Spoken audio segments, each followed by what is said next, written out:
Assalamualaikum warahmatullahi wabarakatuh. Di sini saya akan sedikit menjelaskan tentang hadis Islam, iman dan ihsan menurut Umar bin Khattab. Definisi Islam terdiri dari 5 kata secara etimologi, yaitu salam artinya selamat, salamun artinya damai atau sejahtera, salim artinya suci atau bersih, istaslama artinya tunduk atau patuh, dan astaslam berserah diri. Dan secara terminologi atau istilah Islam, yaitu agama yang dibawa Allah kepada Nabi Muhammad SAW untuk rahmat bagi seluruh alam, yang mana Al-Quran merupakan kitab sucinya sebagai penyempurna agama-agama semuanya. Islam adalah seorang hamba yang senantiasa melakukan perintahnya dan menjauhi larangannya demi mencapai kedamaian dan selamat hidup di dunia maupun di akhirat. Islam sebagai agama maka tidak lepas dari unsur-unsur pembentuknya, yaitu berupa rukun Islam, yaitu yang pertama bersaksi bahwa tiada Tuhan selain Allah dan Muhammad sebagai utusannya, yang kedua mendirikan sholat, yang ketiga menunaikan zakat, yang keempat berpuasa di bulan Ramadan, dan yang kelima melaksanakan ibadah haji bagi yang mampu melaksanakannya, sebagaimana yang telah diriwayatkan oleh hadis yang berbunyi Bismillahirrahmanirrahim. Al-Islam anti sadat la ilaha illallah wa anta Muhammad Rasul wa tu'ti musaf wa tu'ti yasabat wa tusuma ramadan wa ta'jima dayti inda nastatota ilaihi sabila, yang berarti Islam itu bersaksi bahwa tiada Tuhan selain Allah dan aku Muhammad sebagai utusannya, mendirikan sholat, menunaikan zakat, berpuasa di bulan Ramadan, dan melaksanakan ibadah haji bagi yang mampu. Yang kedua adalah definisi iman. Kata iman mengandung beberapa arti, yaitu percaya, tunduk, tentram, dan tenang. Imam Al-Ghazali memaknainya dengan kata tasdik, yaitu berarti pembenaran. Pengertian iman adalah pembenaran dengan hati, diikrarkan dengan lisan, dan dilakukan dengan perbuatan. Iman secara bahasa berarti dari kata asmanu li iman, artinya meyakini atau mempercayai.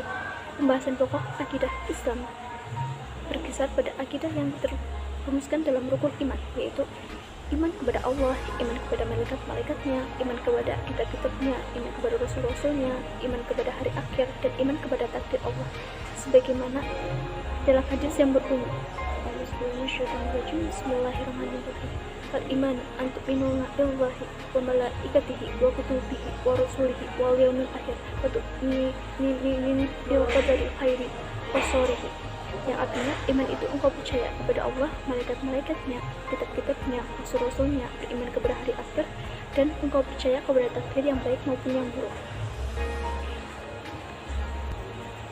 Yang ketiga adalah definisi ihsan.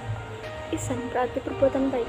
Para ulama menggolongkan ihsan menjadi 4 bagian, yaitu yang pertama ihsan kepada Allah, ihsan kepada diri sendiri, ihsan kepada sesama manusia, dan ihsan kepada sesama makhluk. Dari penjelasan di atas dapat disimpulkan bahwa ihsan memiliki satu rukun, yaitu engkau beribadah kepada Allah seakan-akan engkau melihatnya, dan jika engkau tidak melihatnya maka sesungguhnya Dia melihatnya. Hal ini berdasarkan hadis yang diriwayatkan oleh Umar bin Khattab radhiyallahu anhu yang berbunyi Bismillahirrahmanirrahim. Al-iman an ta'budullah ka'antara fi anna ma ta'budu haram. Kesimpulannya, dasar agama Islam memiliki 3 tingkatan, yaitu Islam, iman, dan ihsan. Tiap-tiap tingkatan memiliki rukun-rukun yang membangunnya. Jika Islam dan iman disebut secara bersamaan, maka yang dimaksud Islam adalah amalan-amalan yang tampak atau lahir dan mempunyai 5 rukun. Sedangkan yang dimaksud iman adalah amalan-amalan batin yang memiliki 6 rukun. Dan jika keduanya berdiri sendiri-sendiri, maka masing-masing menyandang makna dan hukumnya tersendiri. Ketiga konsep di atas, yaitu Islam, iman, dan ihsan, telah menjadi pokok ajaran agama Islam tersendiri yang juga sangat berperan penting dalam proses pendirian Islam. Hal ini dibuktikan dengan hadis Nabi Muhammad SAW nomor 2 dalam kitab Matan Ma'arba'in An-Nawawi dari Umar radhiyallahu anhu. Dia juga berkata, kami duduk di sisi Rasulullah SAW. Suatu hari tiba-tiba datanglah seorang laki-laki yang mengenakan baju yang sangat putih dan berambut amat hitam.